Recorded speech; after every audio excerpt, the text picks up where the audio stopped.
Okay, Chapter 8.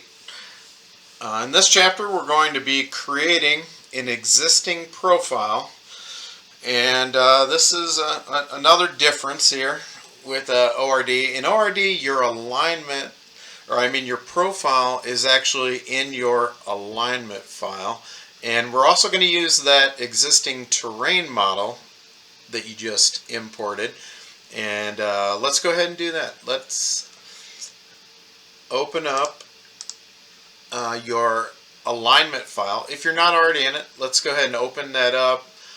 If you have any of those extra lines out there from a previous chapter, go ahead and delete those. Really here, all we need is the alignment right now. And so that we can, have an idea where we are in space, I like having to be able to see the image in the background, or at least to be able to turn it on and off. So if you haven't done so already, go ahead and with just a regular reference, again we can get that by going to the home, right there, references in that primary box there, and we're going to go ahead and reference over that image file. It may take just a second for it to visualize because it's streaming. Once it's in there, it'll be fine. It's pretty quick, and usually depends on the internet speed, I guess, but it'll clear up and should look real good. Here, as I'm making this video tonight, my internet's a little slow, so the streaming's a little slow with this. I guess if you end up having problems with that, you can always still reference your aerial images that are available from IDOT on the Clearinghouse website, if you desire, but normally I don't have too many issues with this. So actually, I think I'm going to go ahead, being my internet is a little slow right now, I'm just going to turn off that image, or I just turned off the display by selecting that reference file off the display, because really, like I said, this chapter is all about creating an existing profile. So we're going to go up to the geometry tab there in a minute. Actually, before we do that, let's go to our reference dialog, and in order to see the existing profile here, you're going to need to reference in that terrain model. So I'm going to go Tools, Attach, Existing Terrain, say OK, and then once that's in, remember, like I just said in that previous chapter, we always have to make it your active terrain. So again, we're going to hover over it, select active, and then we're going to go up to Geometry tab, Open Profile Model. We're going to select the alignment, and then you choose what view that you want to open the profile in. So I'll select, you normally want to select anything except for 1 or 2, and I'll show you why later, but I'm going to click 3, and then I just click within view 3, but I could have clicked on any of those views. In there, you're going to see the existing profile. Now later we're going to come back, we're going to develop a proposed profile.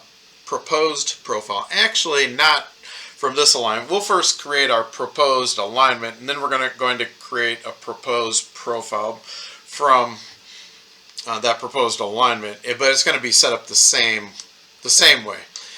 If you want an existing profile for any line or alignment, that's really how you go about it. Profile view, I selected it, I opened the view. One other thing it also did, if I didn't mention this earlier, is once I assigned that some 3D aspect to this 2D file, when I made that terrain active, what it did, you may not have noticed, it, in addition to just my default model, it also created a 3D view, or I can use this multi-view so I can see both, you know, at the same time. So I'm normally going to work out of this multi-view. And then what I'm going to do is I'm just going to right click. I'm going to set that to view control and then view. And then that's actually going to bring up a separate view, 3D. And because I made that terrain my active terrain, you see the terrain, but what don't you see? You don't see that 2D alignment yet, right? But there is a profile stored with it. So then notice if I go back to that profile view and I hover over that existing alignment, if I want to see that existing alignment in the 3D view, I need to have an active profile for that alignment. So I'm going to click Set as Active Profile, and here in a second you'll see that that alignment then is going to show up in 3D. So, you know, the alignment is 3D. Now notice when I just hit Rotate View, under Method it says 2 points, and that's because I can rotate this view, but it's going to all work as if it was 2D unless I click on it first. That top ribbon is that dark blue color, and then I can rotate around, and so now I'm seeing that existing alignment in 3D. Okay, so that's about it for existing alignments. Later, when we get to the sheets file, I'll show you how you can annotate the alignments, both the existing and the proposed. So we're going to do that in the sheets file, not here necessarily. Although recently they did make available, it is possible just for, like, not on your sheet, but just for your own information. If you wanted to, I could annotate this alignment right here by just selecting that dynamic annotation button, but I don't need to do that. I'm not going to do it. So let's end it here.